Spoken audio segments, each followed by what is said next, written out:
ఈ వీడియోలో వచ్చేసి నేను నెక్ బ్యాక్ వచ్చేసి డ్రాప్ నెక్ అయితే డ్రా చేశానండి. నేను కటింగ్ అనేది చేసేసాను. ముందు వీడియో తీద్దాం అనుకున్నాను, ఫోన్లో ఛార్జింగ్ లేక నేను వీడియో అయితే తీయడం జరగలేదండి. ఇప్పుడు నేను కటింగ్ అయితే చేశాను. ఎక్స్ప్లెయిన్ అయితే చేస్తానండి మీకు.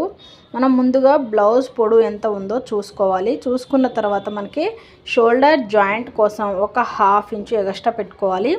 ఇలా పెట్టేసుకున్న తర్వాత నెక్స్ట్ మనం ఈ సంఖ నుంచి మనం ఈ చంక భాగానికి కొలత అనేది చూసుకోవాలి. ఆది కొలత బ్లౌజ్కి పెట్టుకొని ఇలా చూసుకున్న తర్వాత మనకి ఎంత ఉందో దానికి సగానికి మనం ఇలా మార్కింగ్ అయితే చేసుకోవాలి. మనకి ఇక్కడ నుంచి మనకి ఇక్కడ దాకా ఫిట్టింగ్ అయితే అండి. ఇది వచ్చేసి మనకి ఖర్చు కోసము.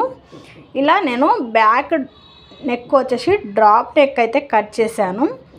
ఇక్కడ మనకి ఆది కొలత బ్లౌజ్కి వచ్చేసి ఇక్కడ నుంచి నేను 4 ఇంచెస్ బ్యాక్ నెక్, అలాగే ఈ డ్రాప్ నెక్ కోసం మనం ఇది బోట్ నెక్, డ్రాప్ నెక్, ఓకేనండి. ఇప్పుడు ఇక్కడ నుంచి నేను మొత్తం లెంత్ వచ్చేసి 6 ఇంచులు తీసుకున్నానండి. ఎందుకంటే ఇది చిన్న సైజ్ బ్లౌజ్ కాబట్టిగా, పెద్ద సైజ్ వాళ్ళకైతే మనం 7 ఇంచెస్ తీసుకోవాలి. ఇక్కడ నేను ఈ నెక్ వచ్చేసి 3.5 తీసుకున్నాను, ఈ షోల్డర్ వచ్చేసి 2.5 తీసుకున్నానండి.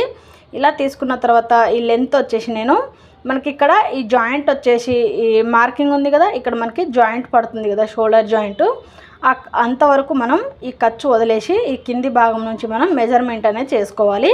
ఇక్కడ నుంచి నేను 3.5 ఇంచులకి తీసుకున్నాను.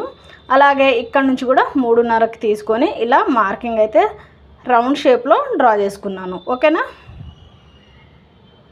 ఇలా డ్రా చేసుకున్న తర్వాత ఇక్కడ నుంచి మనకి ఇది ఎంతవరకు ఉందో దానికి సేమ్ అదే మెజర్మెంట్లో మనం 3.5 దాంట్లోనే మనం ఏ నెక్ కావాలనుకుంటే ఆ నెక్ అయితే మనం డ్రాయింగ్ అయితే చేసుకోవచ్చు. ఇక్కడ నేను డ్రాప్ నెక్ అయితే మార్కింగ్ చేశానండి. మార్కింగ్ చేసిన విధంగానే కటింగ్ అయితే చేసేసాను.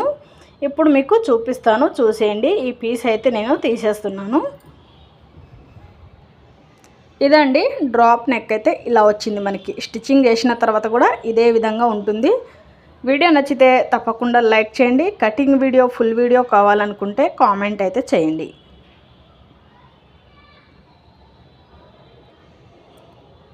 Bye friends.